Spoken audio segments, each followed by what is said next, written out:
So make sure when it's time to, Can everyone please silence their phones? Give me just a second. Computers, volume off, please. Thank you.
Over on the side of David wants to take a seat.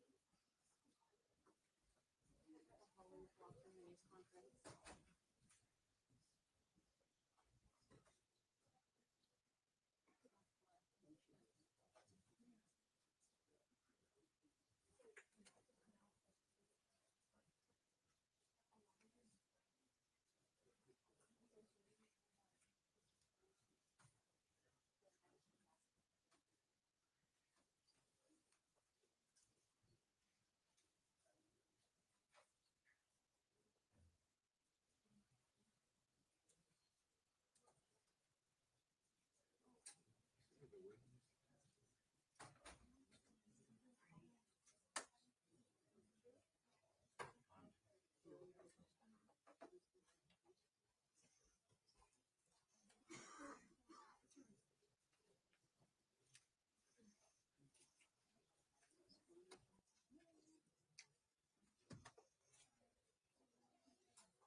Everyone, we'll get started in a few moments. There'll be two speakers or three speakers. Today will go first.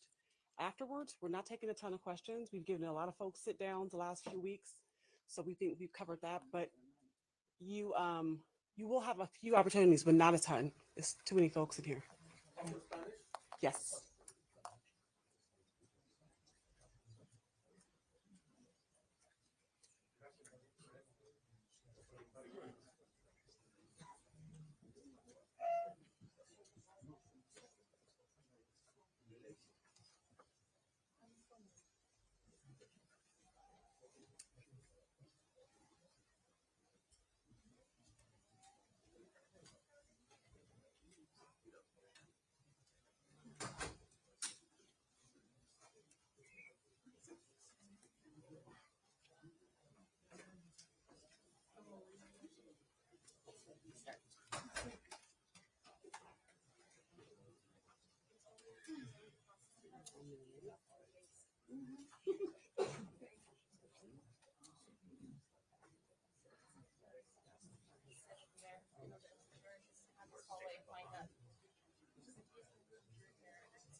It's no secret, we're going to be hosting something in Japan after.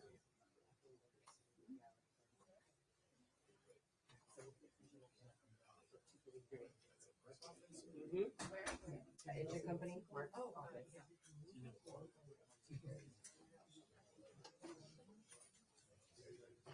Yes. Trial room.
No, it's actually, I don't know, I keep saying it, but it's a reply to the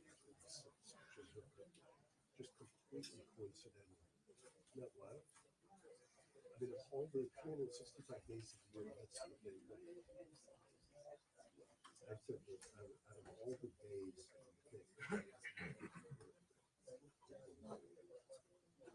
yes, 6. Somebody said to me, yeah, really?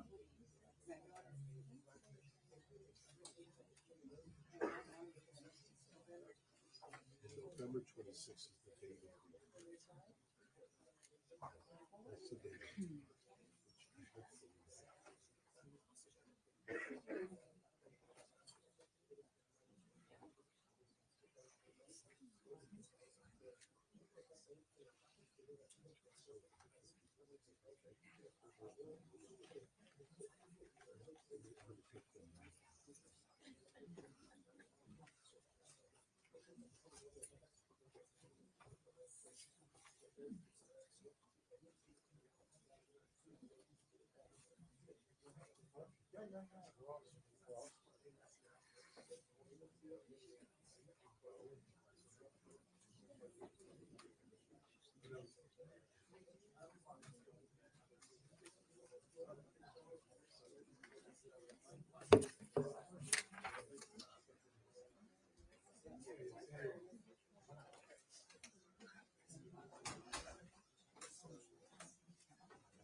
No, you're right.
All right. Oh, great to meet you. I've heard of you. Before I was in going to these women. Okay.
That's what you said. No,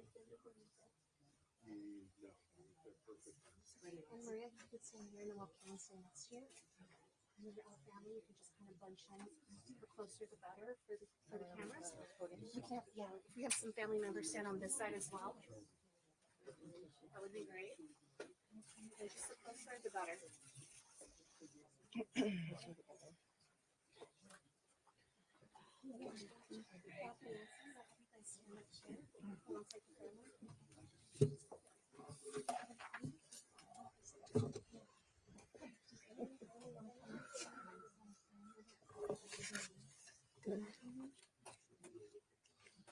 Okay, good afternoon, everyone. And before I begin speaking, I want to also introduce some other people that are here with me, and I hope I'm pronouncing the names right because I've seen handwritten part of it. But I have Ana Maria Barat, Jose Menendez, Jose Menendez, and niece Karen Vandermolen, and Katie's niece. They're all here with us. Also with us here is Brock Lunsford. He's the assistant head deputy for the post-litigation conviction unit, and Nancy Cervier, who is the deputy district attorney in charge of the resentencing unit. Let me begin by telling you that this is a case where we've had many people in this office spend a great deal of time reviewing the case. I have to tell you unequivocally that we don't have a universal agreement. There are people in the office that strongly believe that the Menendez brothers should stay in prison the rest of their life. And they do not believe that they were molested. And there are people in the office that strongly believe that they should be released immediately and that they were in fact molested. I have to tell you that after very careful review of all the arguments that were made for people on both sides of this equation, I came to a place where I believe that under the law, resentencing is appropriate, and I am going to recommend that to a court tomorrow. What that means in this particular case is that we're going to recommend to the court that the life without the possibility of parole be removed and that they will be sentenced for murder, which, because there are two murders involved, that will be 50 years to life. However, because of their age, under the law, since they were under 26 years of age at the time that these crimes occurred, they will be eligible for parole immediately. The teams that have worked on this, on the resentencing side of it, have spent literally probably hundreds of hours by now looking at this case. These cases were originally presented on the habeas side of it, which I'll explain in a moment what that is, last year, and then the request for a prosecutor-initiated resentencing occurred earlier this year. And there have been people in this office working in these cases from the very beginning, as well as many other cases that we have. The reason why I'm here today and why I came in front of all of you about 10 days ago is because there was a more recent documentary about the case that again brought a tremendous amount of public attention. And we know there have been other documentaries, so this is not the first, this is a more recent one. And frankly, our office got flooded with requests for information. And even though this case was already scheduled to be heard in late November, I decided to move this forward because, quite frankly, we did not have enough resources to handle all the requests. And one of the things that I thrive to do in this office is to be very transparent in everything that we do. In this case, we review the prison files. And you have to understand that the way the process works, when you're talking about a resentencing under the law, it really focuses not necessarily and what the original crimes were, but it focuses on, has the person been rehabilitated, number one, and number two, can they be released safely into the community? Under that rubric, since I've been in office, we have resentenced over 300 people, including 28 for murder. Only 4 have reoffended. If that was a regular recidivism rate in this country, we would be the safest nation in the world, but we know that it's not. In fact, somewhere between 40 and 50% of the people that go to prison reoffend and get rearrested. And that's why we have so many problems. However, when you look at the case of the Menendez brothers, you see 2 very young people. One was 19 and the other one was 21 when they committed these horrible acts. And I want to underline, they were horrible acts.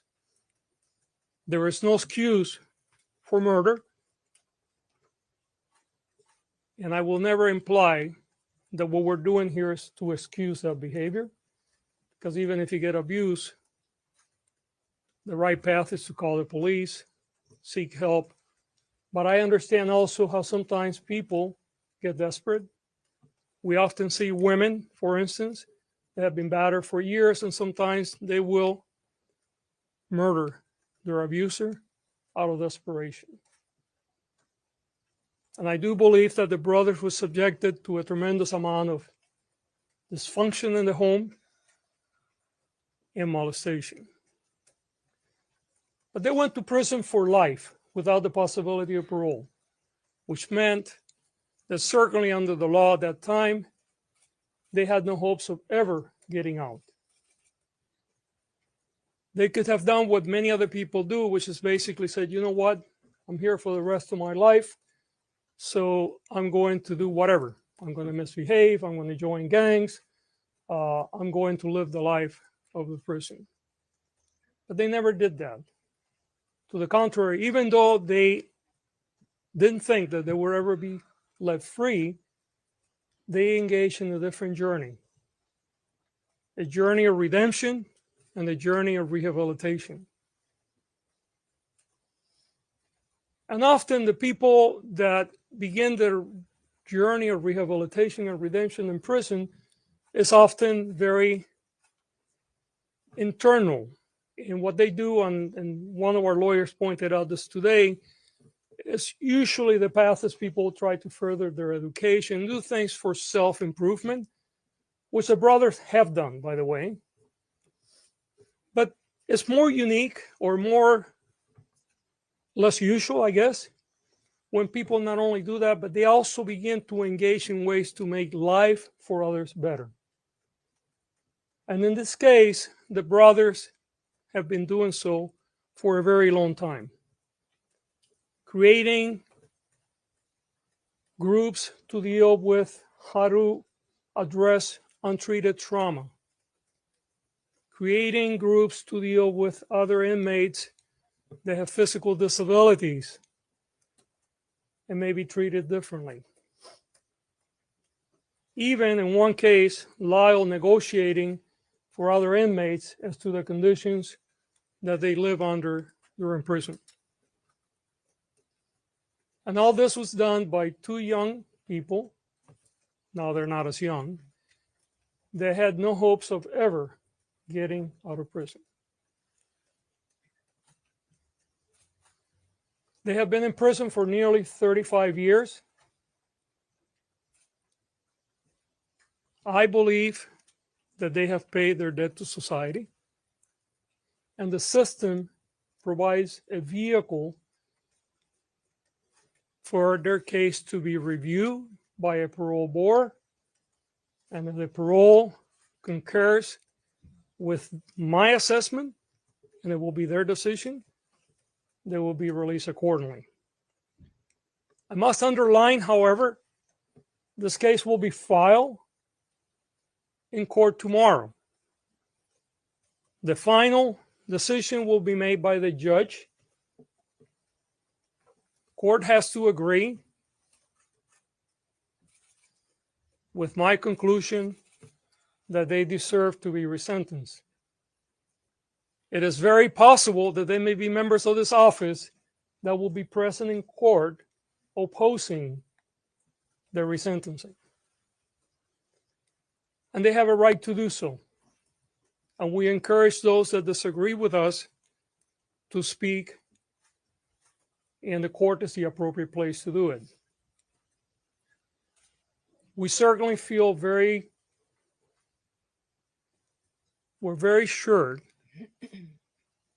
not only that the brothers have rehabilitated and that they will be safe to be reintegrated in our society, but that they have paid their dues, not only for the crimes that they committed, but because of all the other things they have done to improve the life of so many others. So again, we will be filing for resentencing tomorrow. We're seeking that they would be sentenced to life with the possibility of parole, as opposed to life without the possibility of parole, which is they currently have. That means that they would have 50 years to life because there were 2 murders.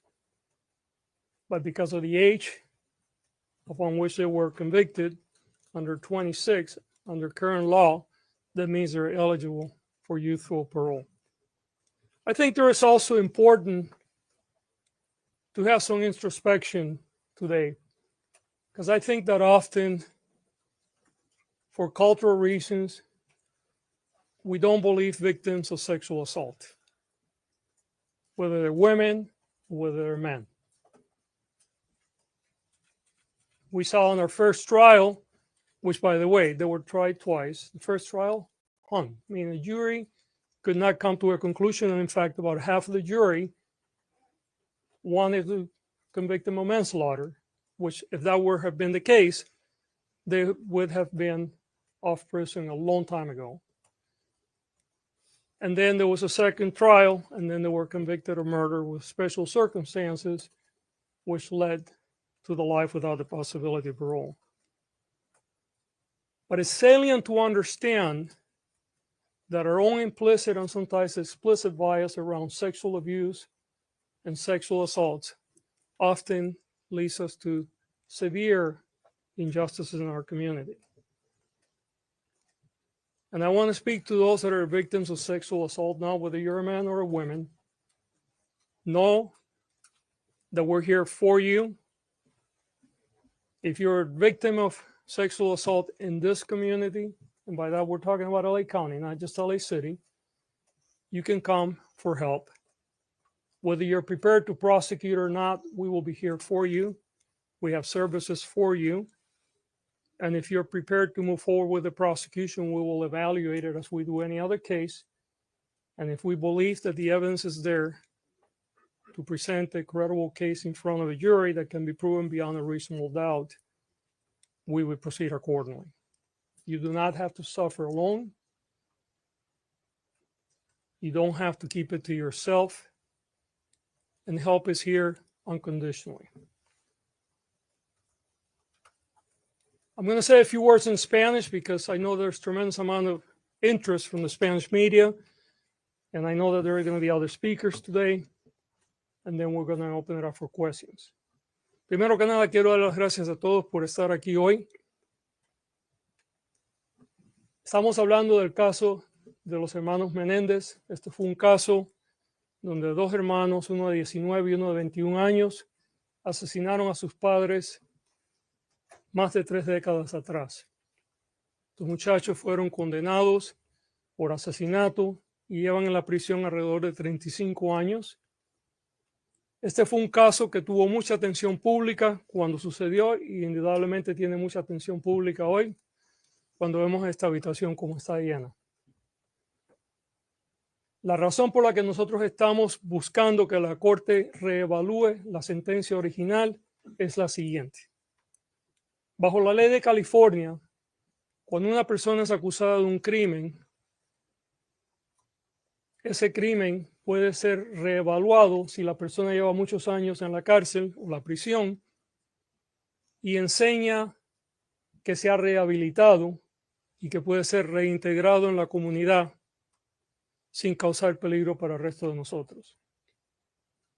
En el caso de los hermanos Menéndez, nosotros hemos revisado el caso y creemos, número uno, que se han rehabilitado y número dos, que pueden ser reintegrados en la comunidad sin causar peligro para el resto de nosotros. Es importante notar que este es un caso de dos muchachos que tenían 19 y 21 años, que probablemente fueron no solamente acosados por su familia, pero posiblemente también fueron molestados sexualmente. Aunque no hay excusa ninguna para los crímenes que ellos cometieron, reconocemos también que habían ciertas condiciones que pueden haber creado esta situación. Desde que están en la prisión, ellos han demostrado con sus acciones y sus palabras que iban a hacer todo lo que era posible para rehabilitar.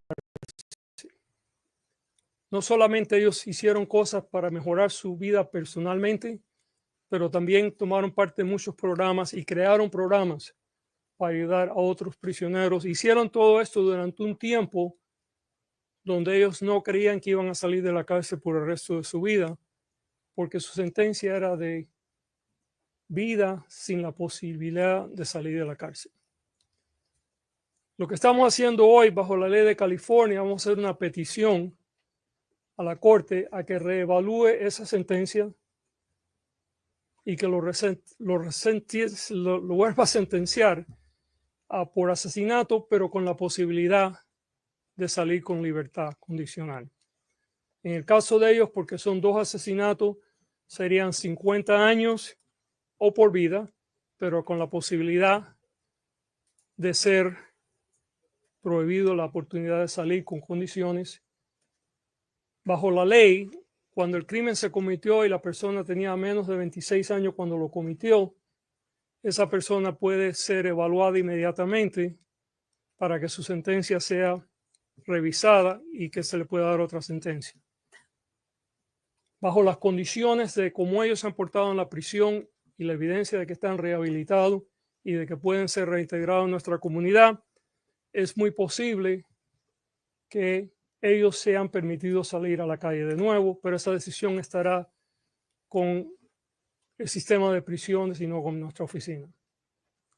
Legalmente, lo que nosotros vamos a hacer mañana es presentar una petición a la Corte. La Corte es la que toma la última decisión y la Corte puede acordar con nosotros o no, pero creemos que bajo la ley, la petición que estamos haciendo está bien fundada y creo que esta petición espero que sea permitida. Ahora voy a pasar para que otras personas hablen y después podemos tomar sus preguntas. Ana María, you're going to talk next? Okay. Good afternoon. My name is Ana Maria Baralt, and I'm the niece of Jose Menendez. Erik and Menendez are my cousins. I would also like to acknowledge the other family members here, some standing, some seated. Joan Vandermolen is here, Kitty's sister, as well as Diane Vandermolen Hernandez, Kitty's niece. Thank you for joining me, everyone. Today is a day filled with hope for our family. We are here because District Attorney Gascón has taken a brave and necessary step forward by recommending a resentencing for Lyle and Erik.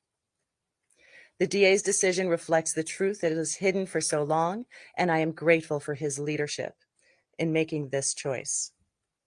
We stand united in our hope and gratitude. Together, we can make sure that Erik and Lyle receive the justice they deserve and finally come home.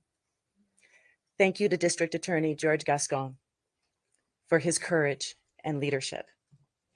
This step gives us all hope that the truth will finally be heard and that Lyle and Erik can begin to heal from the trauma of their past. Thank you so much for your time. Thank you, Ana Maria. Yeah. I believe Jose Menendez is going to say a few words. This is the niece of Kitty Oh, you're gonna Menendez, say, I'm sorry. Joan Vandermolen. Yeah. Hi, thank you for coming. We are here today because District Attorney Gascón has taken a brave and compassionate step forward by recommending resentencing for my cousins, Erik and Lyle. And we wish to offer our deepest gratitude to DA Gascón. This decision is not just a legal matter. It is a recognition of the abuse my cousins endured and we are grateful for the DA's leadership in putting justice over politics. We know this wasn't an easy decision, but is the right one. This is about truth, justice, and healing. It is time for Lyle and Eric to come home. And I ask all of you to join us in this fight for justice. We stand united in our hope and in our gratitude. Together we can make sure that Eric and Lyle receive the justice they deserve and finally come home. Thank you again to District Attorney George Gascón for his courage and leadership. This step gives us all hope that truth will finally be heard and Eric and Lyle can begin to heal from the horrors of their past. We hope this will also shed light and increase awareness and help others who have been victimized by sexual violence. Thank you all so much for being here today. We are grateful for everyone's support. Is there anyone else speaking? No, that's it. Okay. Okay, and I apologize. I'm reading notes here and I'm trying to understand all the notes. Yes, ma'am. Can you explain, so you go tomorrow, you file a case for resentencing, then what happens after? Are the brothers gonna be there tomorrow, and when is the role of the parole board going to come in? Right, and you know what? I'm going to actually have the people that are handling the case walk you through all of it. The brothers will not be there tomorrow. The role of parole board comes later, but Nancy, why don't you walk everybody through? Okay. So what we'll do is we'll file our. Say your name, ma'am, your name and your title. My name is Nancy Theberge. I'm the deputy in charge of the resentencing unit. This is Brock Lunsford, assistant head deputy of the post-conviction litigation division. So what will happen is tomorrow we will file the actual petition requesting resentencing with the legal arguments and accompanying exhibits as to why we think it's appropriate. It's just a filing. No one's going to physically be in the courtroom. From there, we'll also serve the defense with our motion and our paperwork so that they'll have their copies. And from there, we will coordinate with the defense to set up a court date with the court so that the petition can be heard. Now, whether or not that's a setting or a hearing will be decided between us and the defense and the court once everybody gets an idea of what we've filed. Then from there at the hearing, the defense can either decide to have the defendants, the Menendez brothers, physically brought into court. They can ask that the individuals appear by video or audio WebEx, kind of a Zoom participation, which we all kind of adapted to because of COVID. And then from there, we will do the hearing and submit all the written and legal and oral arguments and any evidence that needs to be admitted at the time. And then the court will rule at that point. But we don't have that court date yet because we're just starting the process tomorrow. But it's our intention to have that go forward before the habeas, because if the judge grants it, that may impact the defense's decision to proceed on the habeas. So we're gonna try it just as a matter of economy of time to stack it one before the other. Now, have the brothers found out about this in real time, or were they told about this beforehand, or what was their reaction? No, this is actually the family was only invited to come. They were not aware what the final decision was until a few months ago. The brothers may be actually seeing you guys on TV or social media, but no one knew other than a very small number of people in this office. And by the way, I should tell you that actually the final decision was just made about an hour ago. Right. Then it goes back to the prison system, and then the parole system takes over that. That's correct.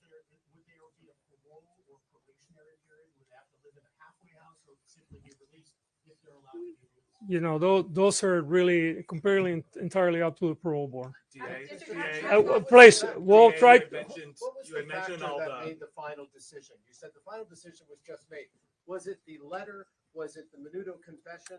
What was it that put you over the top to make? No, what it was is I was evaluating the arguments that were being made within my office, both pro and against the release. DA, can I ask you? Hold on, I had it. Calls from Yeah. people that I'm, you have made resentencing resentencing a cornerstone of your tenure as district attorney here in Los Angeles. There are some people who have accused you of using this very, very highly publicized, clearly case to use it for politics, given how close we are to the election. What's your response to people who have been making that claim? There's nothing political about this. We have resentenced over 300 people, including 28 for murder. And we will continue to resentence people in the future. And that's all I can tell you. But DA, question, but Yes, how sir. is your bid for Excuse me, re-election please. impacting You're interrupting. Everyone's interrupted. I'm just No. wondering how your bid for re-election. Yes, please. Yes. Could the brothers be home by Thanksgiving? I don't know the answer to that. Why did you decide not to go with the reduced voluntary manslaughter? That was part of the process that I was still going through up until a couple hours ago. I don't believe that a manslaughter would have been the appropriate charge given the premeditation that was involved in the murders. I believe that these were clearly murders that were premeditated. Now, the motivation, that's where, differences of opinion come up, but I don't think it would be appropriate to go all the way down to manslaughter. DA, Yes, ma'am. Is your bid for re-election impacting Would you your please decision? stop? I am not going to talk about re-election, okay? Okay. So If you want to talk to re-election, go outside, we'll But talk has later, your bid- please. It's a fair question. It is a I'm sorry, you're interrupting, sir. Please. ¿Qué va a pasar mañana después de que presenten en la corte el documento? Pues depende, como estaba explicando la abogada, la encargada de esta unidad, la corte probablemente va a señalar otro día donde los dos, la defensa y nosotros podemos ir y habrá una evaluación de la evidencia. Si hay alguien que se opone a esta moción que estamos, a este proceso que estamos iniciando, también la corte va a poder oír todo eso y la corte toma la decisión final. Yes, ma'am. Yes, because we're going to make a decision one way or the other. It's just a question what the decision was going to be. Just giving Yes. you a timeline. If you are no longer in office, what happens to this case? Could a potential successor undo what you're about to file? I don't think so. Once it's filed, it's filed. It's up to the court to take it from there. You mentioned Yes, I'm sorry. In a parole situation, obviously you've got policy since you're obviously supporting the push for release here. How would that work with people from post-litigation, sentencing, they go for the parole court to argue for their release? No. We have a policy that we only send victim services advocate if the victim or the victim's family wants that support. We don't send lawyers to our parole boards to relitigate a case. The parole board is fully aware of what the initial crime was, the crime that led to the conviction. Their work is primarily to evaluate whether they're rehabilitated and safe to be released, and that will be the way here. Can you break down the timeline for us? Can we expect a hearing by the end of the year? Nancy, we don't. I'm hoping to get it on calendar, depending on the defense preparedness.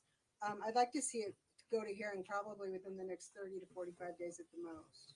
There's not much to argue. Because we're kind of a collective. Okay, there's one more question, please, but related to the case, not to elections. If you want to talk about elections, we'll do that. Yes, sir. What would you like to say right now to Erik and Lyle Menendez? What we like to say to them, and it's we, because it's not I made the final decision, obviously, but we have a whole team that worked on it. We have a family here that wants to be reunited, is that we appreciate what they did while they were in prison. While I disapprove of the way they handle their abuse, we hope that they not only have learned, which appears that they have, but that if they get reintegrated into our community, that they continue to do public good. Thank you so much, everyone.